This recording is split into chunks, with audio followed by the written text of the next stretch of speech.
Is up, gamers? Welcome to the channel. I hope you're doing well. Thank you so much for joining me. And today I have the latest dev update from the Battle Aces dev team here. And I'll just be going over this and giving my thoughts and opinions on it. And if you would like to check this out for yourself, please feel free to do that. I'll leave a link to that up here and then also in the description down below. So please feel free to check that out. And then also if you would like to see any of the other previous updates that they've come out with, I've done a video on most of them. And so if you would like to check those out, I'll leave a link to that as well right up here. And those will pretty much get you up to speed on all the latest news.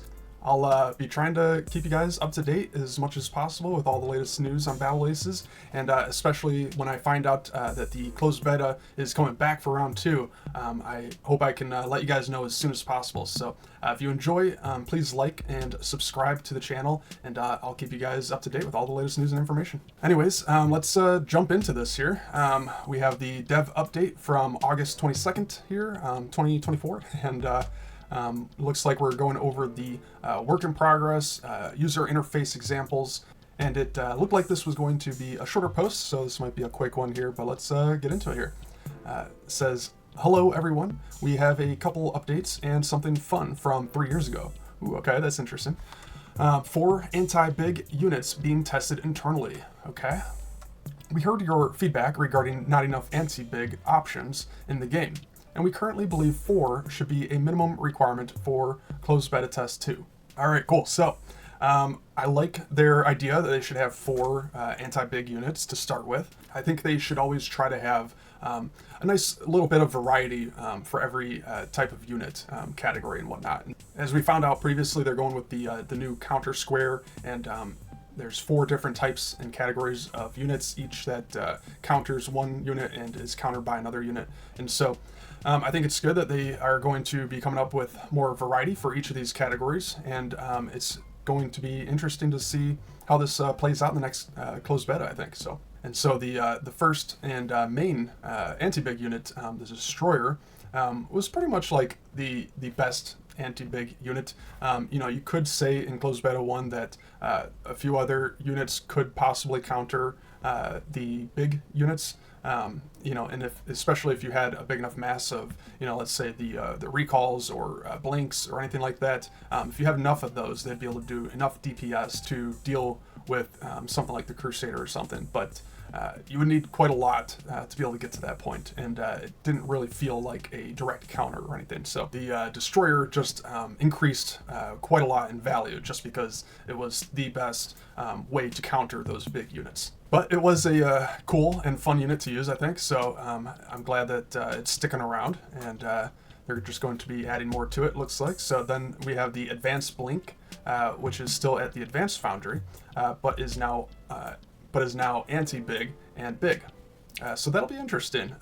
For it to be a unit that is anti-big and big, it'll be interesting to see how that interacts in certain matchups and whatnot. So I'm looking forward to trying that out. The Advanced Blink is a very fun unit to use, and I think it's going to be very strong with this change as well. We'll just have to wait and see there. And then we have the Butterfly is still at the Starforge, but we're testing a role change to be anti-big. So this is very interesting with the Butterfly being anti-big. I wonder if they mean the Butterfly will still only be able to shoot ground units, and so it'll only be able to counter big units that are ground units, or if this is going to be changed so that Butterflies can now counter air units that are also big. So I think that would be interesting, and I wasn't really a big fan of the Butterfly, so I'm glad they're changing it up a little bit and giving it a new purpose pretty much. So I think that'll be cool and a lot of fun to try out. And finally, we are hoping to finalize a new unit at the Advanced Starforge to meet our minimum bar. So that sounds cool. I'm wondering if this will be a ground unit or an air unit, and then if it's going to be able to shoot up and down or just down.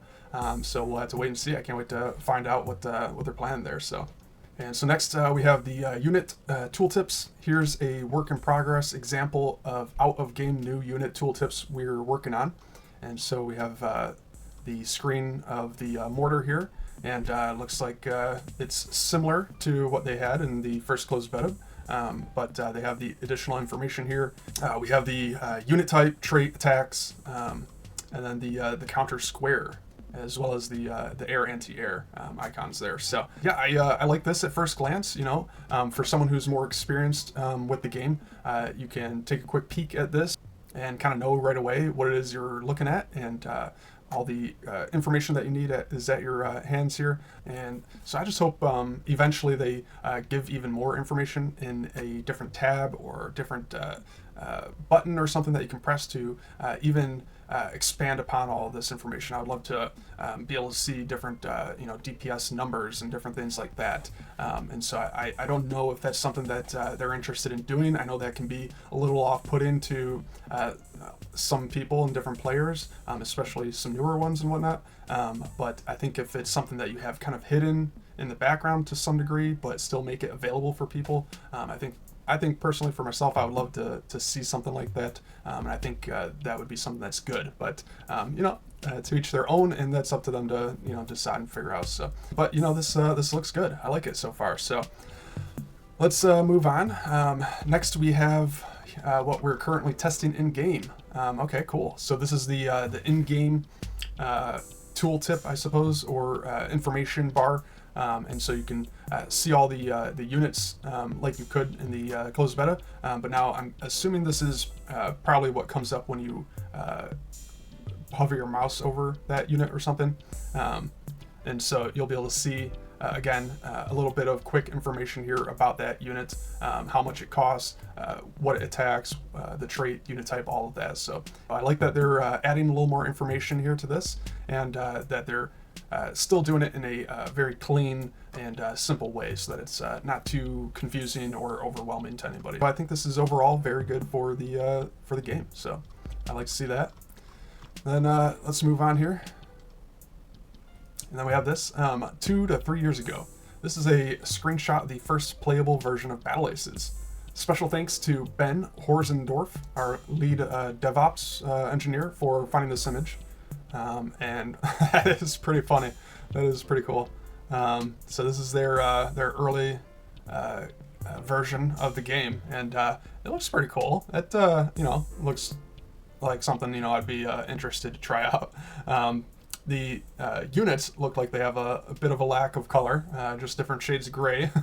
But that's pretty funny. That's cool. So definitely take a closer look at that if you would like. But that's pretty cool to see some of these units in the early stages of development and whatnot. So they go on to say, one fun fact, trivia about Battle Aces is that many brand new projects build a prototype of the game first, throw it out, then build the actual game. We never went through this cycle. Instead, we built the game from day one and iterated on it. We believe this saved us quite a bit of time and resources. We used to have a flying transport in our game that can transport ground units. For some reason, we thought having a transport that has an active speed boost ability was a must-have in Battle Aces. And looking back, having a unit with 3 abilities on it and having a transport as a unit with the map layout we've eventually chosen, it was an interesting lesson learned for us, but no way to know for sure. So that's pretty interesting. I think maybe there's a way to make a transport work in this game. I get that's probably something they don't want to do, at least to start with, and maybe that's something they could look on adding in the future or something. But I'm always down to try new and different things, and if they don't work, like, I'm totally fine with just scrapping that idea type of things. I also think it's kind of tough though to make a unit that is very one-dimensional and can't let's say fight back at all, and so it would be hard to, especially with only 8 units that you can choose to bring into your deck. I feel like that would be a little hard to put a transport into your deck if that's all it does is just transport units around. So that'd be interesting in certain decks that have a lot of very slow units, but overall I could see that transport just probably wouldn't work quite as well in this game, unless they were to come up with some more unique, interesting ways of making the transport work. So anyways, let's talk about the other 2 units that are removed, the Shade and the Lookout. Shade was a cloaked unit that you need a detector unit to detect. Lookout. We tried this setup for a while in many variations, such as buildings also being detectors, or decloaking while attacking, etc. Ultimately, we we've had a realization that bringing the core fun of RTS to everyone is the most important first step for us with Battle Aces. And we can add this or many other more complex fun mechanics after we've brought in players to our game. And yeah, I think I have to totally agree with this. I think that is definitely the most important part for them to focus on right now, is on the new user experience. And then once you have that core foundation in place, then you can build on top of that with more complex units and strategies and whatever else you might want to look into, trying to kind of evolve the game. I think the shade in the lookout is a pretty cool and interesting concept. However, I typically just find units like a shade, where it's some kind of invisible unit or something, to be just kind of annoying and more of a nuisance, and very difficult to balance even. So I'm glad they're not trying this yet. But I do think it could be an interesting concept for them to revisit at a later time. And as far as a lookout, I think it would be interesting to have a few units have a wider range of visibility around the map, increase their view of the fog of war. So I think it would be interesting to play around with that. I don't know if that's something that they've tried before, or maybe they're just not interested in. But I think that's something that could be fun and interesting to add to the game. So, and finally, TLDR, lesson learned from the first playable version of Battle Aces was, let's not make an existing RTS game. Let's just make the best possible decision, purely from the lens of what decision is the best decision specifically for Battle Aces. Thank you so much. And there you have it. So that's cool. Fun little update there, some interesting little trivia, and some interesting new updates on some potential new units. So I can't wait to find out more from all of that. Anyways, that's going to do it for me today, guys. Thank you guys again so much for joining me.